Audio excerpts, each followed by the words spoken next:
कदरदान मेहरबान आपकी बाजी का आपको सलाम फ्रॉम योर मेज़बान। मेरी थती होगी ज़बान मगर आप क्यों नहीं हो रहे मेहरबान, थोड़ा जा हो जाओ मेहरबान, लाइक सब्सक्राइब कर लो। जिंदगी च आ बड़ा रश है की दसिए, जिंदगी च आ बड़ा रश की दसिए अपना क्रश। लड़की मुझे माफ़ कर दो, मैंने तुमसे अपनी मंगनी छुपाई। लड़का रुलाएगी क्या पगली, आओ मैं तुम्हें अपने बच्चों से मिलाता हूँ। कुत्ती रल गई चोरा नाल, कादे शिकवे होरा नाल, जिस दिन भी मैं बोलिया सच लंगी रात टकोरा नाल। ये पाकिस्तान का सच है। लड़की भाई टमाटर किस तरह लगाए हैं, फैसलाबादी जी जोड़ के लगाए हुए हैं। लड़की नहीं, मेरा मतलब किस तरह देते हो, फैसलाबादी तोल के देते हैं। लड़की आप समझ नहीं रहे, मतलब किस तरह बेचते हैं, फैसलाबादी आवाज़ा मार मार के। दादा मेरा पोता आपके स्कूल में पढ़ता है, मैं उससे मिलने आया हूँ। टीचर जनाब वो अभी अभी मुझसे छुट्टी लेकर आपके जनाजे में शरीक होने के लिए गया है। एक चोर पुलिस से छुपता हुआ एक टूटी कब्र में लेट गया। करीब से कोई सरदार गुजरे तो उन्होंने सोचा शायद लोग कब्र पर मट्टी डालना भूल गए। उन्होंने मट्टी डालना शुरू की। चोर चिल्लाया बचाओ बचाओ। सरदार बोला ओए जल्दी मट्टी डालो, हिसाब किताब शुरू हो गया है। सरदार ने माचिस की तीली जलाई, ना जली। दूसरी जलाई, वो भी ना जली। तीसरी जलाई तो वो जल गई। सरदार ने फौरन बुझा दी और बोला ये काम किया है, इसे संभाल कर रख लेता हूँ। एक मौलवी साहिब ख़त्म के बाद रो रो के दुआ मांग रहे थे, परवरदिगार शहादत की मौत दे दे। पास बैठा एक बाबा बोला मौलवी जी जहाज ते तुसी जाना नहीं ते हलवे विच बंब किसी ने पाना नहीं। आधी गली आधी रात को गली में शोर की आवाज़ सुनकर शोहर की आंख खुल गई। बाहर निकलकर मोहल्ले वालों से पूछा इतना शोर क्यों हो रहा है। उन्होंने कहा होशियार रहना, पानी में जहर आ गया है, पानी मत पीना। ये सुनकर शोहर वापस घर आया तो बीवी ने पूछा क्या हुआ है। शोहर कुछ नहीं हुआ, तुम पानी पियो और सो जाओ।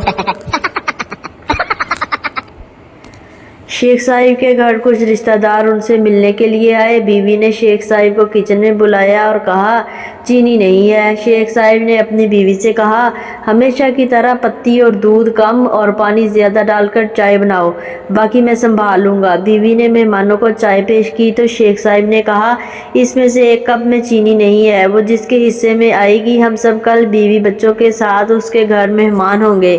सब ही मेहमानों ने खामोशी से चाय पी, यहाँ तक कि एक ने तो ये भी कह दिया मेरे कप में चीनी बहुत ज़्यादा है। एक पठान दुआ मांग रहा था या अल्लाह मुझे 50 लाख रुपए दे। एक आदमी उसके करीब बैठकर कहने लगा या अल्लाह मुझे 500 रुपए दे। पठान ने जल्दी से अपनी जेब से 500 का नोट निकाला और उसे दे दिया और बोला तुम जाओ, रेट खराब मत करो। सरदार नर्स से अगर मेरे घर लड़का हुआ तो कहना गाजर हुई है और अगर लड़की हुई तो कहना मूली हुई है। सरदार के घर लड़का लड़की जुड़वा हुए तो नर्स बोली मुबारक हो सरदार जी, आपके घर सलाद हुआ है।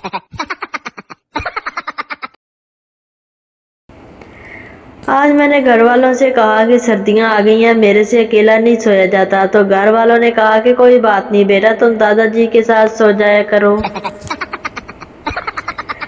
सरदार जी की शादी हुई और हनीमून मनाने कश्मीर चले गए। जब एयरपोर्ट पर पहुंचे तो लोगों ने पूछा कि सरदार जी बीवी कहाँ है।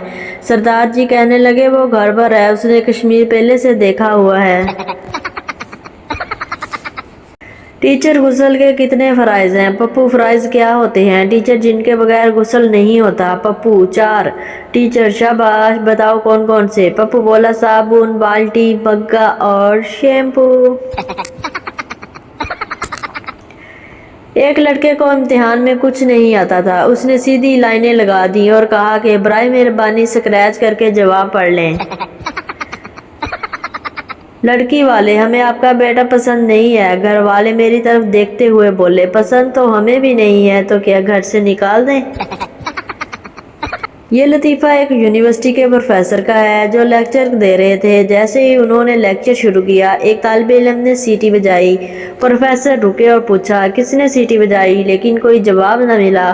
انہوں نے دوبارہ لیکچر شروع کیا، پھر وہی طالب علم سیٹی بجانے لگا۔ پروفیسر نے پھر پوچھا، کس نے بجائی؟ کوئی جواب نہ آیا۔ تیسری بار پھر سیٹی بجی تو پروفیسر نے قلم بند کر کے کہا، محاضرہ ختم۔ پھر بولے، لیکن اب میں تمہیں ایک سچی کہانی سناؤں گا۔ کمرے میں خاموشی چھا گئی۔ پروفیسر کہنے لگے، ایک رات مجھے نیند نہیں آ رہی تھی، گاڑی لے کر نکل پڑا۔ راستے میں ایک بوڑھی عورت ملی جو بھاری سامان اٹھائے ہوئے تھی۔ میں رکا اور پوچھا، کیا مدد چاہیے؟ وہ خوش ہوئی اور میں نے اسے گاڑی میں بٹھا لیا۔ راستے میں اس نے میری آنکھوں میں دیکھ کر کہا، ڈاکٹر صاحب، میرا ایک ناجائز بیٹا آپ کی یونیورسٹی میں پڑھتا ہے، میں چاہتی ہوں کہ آپ اس کا سہارا بنیں۔ میں نے کہا، ٹھیک ہے، لیکن نام تو بتائیں۔ وہ مسکرائی اور بولی، نام کی ضرورت نہیں، وہ تمہیں خود پہچنوا دے گا۔ وہ کلاس میں بہت شرارتی ہے اور اکثر سیٹیاں بجاتا ہے۔ یہ سنتے ہی ساری کلاس اس طالب علم کی طرف مڑ گئی جو سیٹی بجا رہا تھا۔ پروفیسر نے اس سے کہا، آجا میرے بچے، کیا تم سمجھتے ہو کہ میں نے ڈاکٹریٹ کا درجہ کسی گدھوں کے بازار سے خریدا ہے؟ پڑنگ پڑنگ پڑنگ پڑنگ پڑنگ۔ ایک پٹھان کی شادی شہری لڑکی سے ہوئی۔ شادی کی پہلی رات پٹھان اپنے کمرے سے ننگا چیختا ہوا باہر نکلا۔ دوستوں نے پوچھا، کیا ہوا؟ پٹھان بولا، وہ کمینی ایسی حرکت کرنے لگی تھی جو ایک بار میں نے ایک لڑکی سے کی تھی، تو لڑکی کے باپ اور بھائیوں نے مجھے بہت مارا تھا۔ ننھے پپو نے اپنے ابا سے پوچھا، ابا، انسان کہاں سے آئے ہیں؟ ابا نے کہا، بیٹا، اللہ نے آدم اور حوا کو پیدا کیا اور یوں ان سے انسان پیدا ہونے شروع ہو گئے۔ ننھا پپو جواب سن کر دوسرے کمرے میں اپنی اماں کے پاس گیا اور یہی سوال دہرایا، اماں، انسان کہاں سے آئے ہیں؟ پڑھی لکھی ماں نے جواب دیا، بیٹا، ڈارون کی تھیوری کے مطابق بندر کی اولاد بگڑتے سنورتے انسان بن گئی۔ ننھا پپو دو مختلف جوابات سے بہت پریشان ہوا۔ واپس ابا کے پاس آیا اور ماں سے ملنے والا جواب بتایا اور اپنی کنفیوژن بھی بتائی۔ ابا مسکرا کے بولے، بیٹا، پریشان ہونے کی ضرورت نہیں، ہم دونوں کو اپنے آباء و اجداد کی معلومات ہے۔ گائز، آج کی ویڈیو کیسی لگی ہے؟ ویڈیو پسند آئی ویڈیو کو لائک کریں، چینل پر نئے ہیں تو فنی جوکنگ ٹائم کو لازمی سبسکرائب کریں۔ یہ ویڈیو پچھلے سال 14 اگست پہ بنائی تھی اور اب پھر 14 اگست آنے والا ہے، اور کس نے 14 اگست کی تیاری کر لی ہے اور کون 14 اگست پہ اسپیشل سوٹ سلائی کرواتا ہے، کامنٹ سیکشن میں ضرور بتائیے گا۔